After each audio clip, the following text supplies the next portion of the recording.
Since I was a little child, I was fascinated with old school entertainment. Ventriloquists, magicians, circus performers, puppeteers, or mimes. With very little effort, they were able to open up the doors of my imagination and put me under their spell. Over time, I lost my interest in that kind of thing and turned more and more to electronics, but I never really forgot about my childhood heroes who I never stopped to admire. But one evening, my admittedly nostalgic fascination with these old arts of entertainment came to a sudden and undeniably disturbing end. I decided to visit one of the last plays of the Fearless Vampire Killers, or Dance of the Vampires if you want to call it that. I always wanted to watch it, but only found the motivation when I heard that the musical would stop being played in Germany. After an amazing show, I walked the streets of Berlin. I headed for an underground Gothic bar I'm a regular in. I just wanted to finish the day with some beers and in the company of like-minded people. Taking the main streets or public transportation didn't seem to be the right choice for that evening. Weather was fine, not too cold, and the sun still stood high enough to color the sky fittingly blood red. In one of the back alleys, I noticed a bunch of teenagers standing around an old man giggling. I'm a little paranoid in these kinds of situations, so I prepared to intervene if it would have come to show that the old man was being picked on or harassed. I slowly walked towards the group, and to my amazement, found that there was no kind of harassment at all, but entertainment by the old man. The guy swayed around a wooden puppet on strings, let it do some tricks, and told dirty jokes through the wooden doll. I just couldn't bring myself to walk away. I waited and watched the performance for several minutes, fascinated by the dexterity and precision of the old man handling the puppet.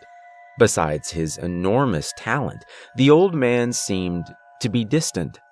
He didn't seem to pay any attention at all, and his face was expressionless. I figured that must be a good thing for a ventriloquist, and he must have been doing this for decades now. Even though I kind of felt sad for the old man, I grinned broadly all the same. The jokes often were pretty inappropriate, but consisted of really accurate observations of society, which may have been his way to show his discontent for the people he met as a street performer over all these years. The tricks and stunts continued for around 10 more minutes until the puppet grabbed a handkerchief out of the old man's pocket, spread it out in front of itself, took a bow, and thanked the people for the attention before wishing a good evening to everyone. Some of the teenagers grabbed some change from their pockets and placed the money on the handkerchief while laughingly complimenting the old man.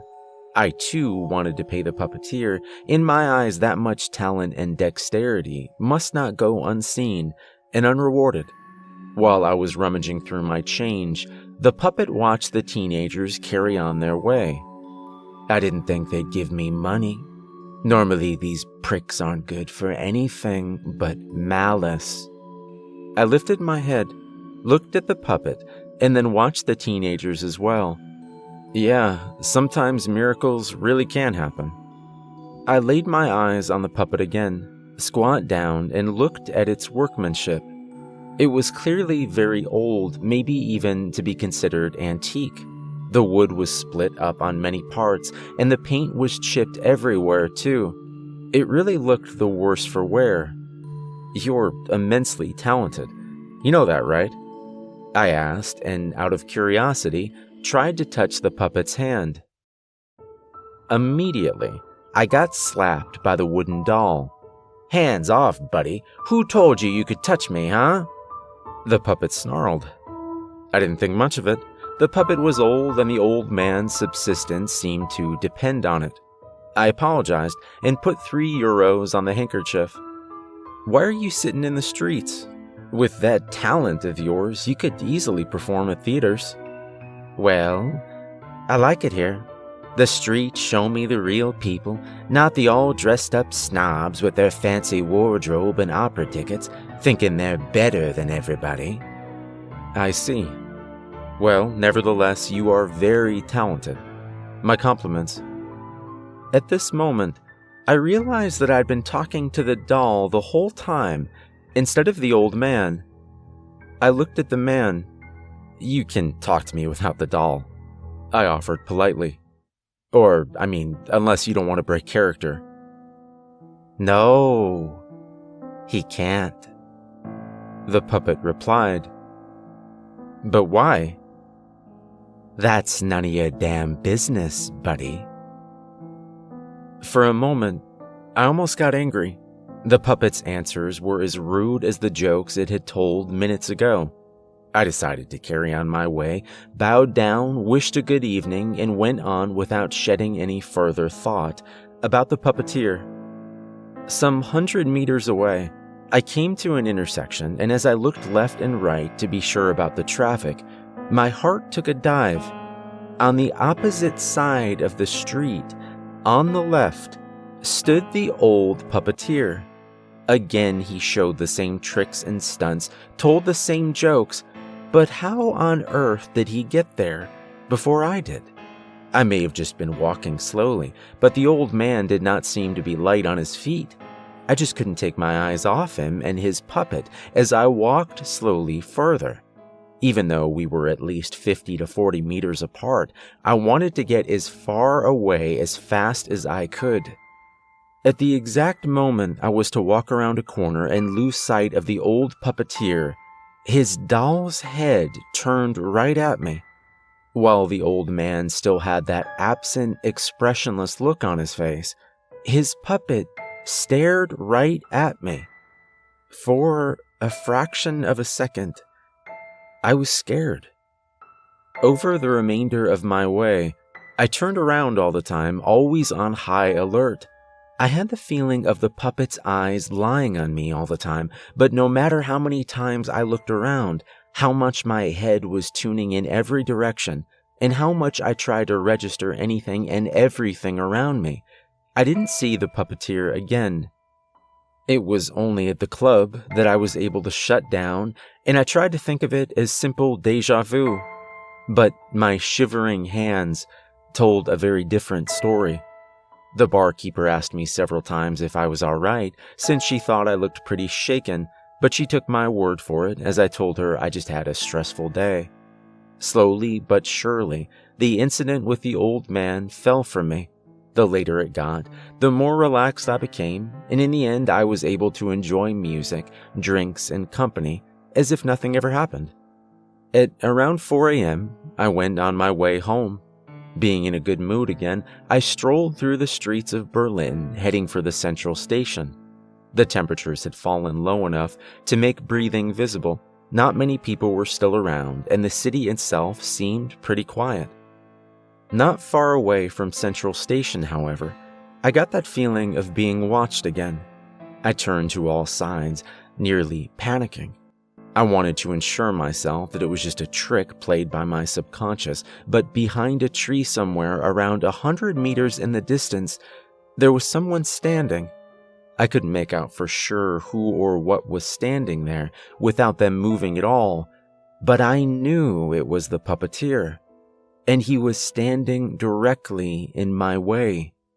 No chance I meet that creep again, I thought to myself, and turned into a back alley to get around the old man and return to my route behind him. My legs were shaking due to more than just the cold air, and I had trouble keeping up my pace. Some 100 meters later, I wanted to turn again towards Central Station as I again found myself standing right in front of the old man. Standing only 10 meters away, his puppet eyes were staring again right at me. My breath stopped. All my senses screamed havoc. I wanted to run. Every muscle in my body was tensed up, and I shivered. "Good evening, buddy," the puppet said. "Are you cold? You tremble like an aspen leaf." I didn't know what this was all about. Was it supposed to be a serious question, or was it part of a disgusting kind of game? I just wanted to get out of here. The puppet spoke again. "Oh, look, you were pretty talkative back then. What is it that's left you speechless now?" It really started to annoy me that the old man only talked through the puppet. Having a distinctive style is one thing, but that made the whole situation only 1,000 times more menacing. My body started to prepare for a fight. I didn't seem to be able to escape him, and with flight being no option, confrontation was all that was left. I took a deep breath, and as I was about to say something, the puppet cut me off. "Don't even try, buddy. You wouldn't sound threatening at all right now. You shiver too much for that." The old man let the puppet walk up and down in front of me like a CEO at a presentation of sorts, still staring into space. "What the hell do you want from me?" "Nothing at all, buddy. I just want to talk." "Well, talk to me yourself then, instead of using that damn puppet." "Of course," the puppet replied. "But I already do." I swear my heart skipped several beats. My breath stopped, and I felt a sudden weakness running through me, just as if every muscle in my body stopped working. My eyes widened, and for the first time I looked close enough to see that the visible breath streaming into the cold air was coming from the puppet's mouth. Not the old puppeteer, but the puppet itself was breathing. Laughing, it pulled down its strings from the old man's hands, who sunk to the ground like a towel or bedsheet. He inflated, like he had not a single muscle or bone in his body. My legs gave up, and I fell to the ground, unable to scream due to sheer terror. Hitting the asphalt must have sent an adrenaline rush through my body, because I got up and as fast as I possibly could, I ran. I ran to the station, to people, and found the most crowded area I could find. It was only as I boarded the train and it began moving that I got a little more calm. It was only by chance then, when I looked up out the window and saw the puppet and the old man standing there. The puppet smiled at me and waved goodbye.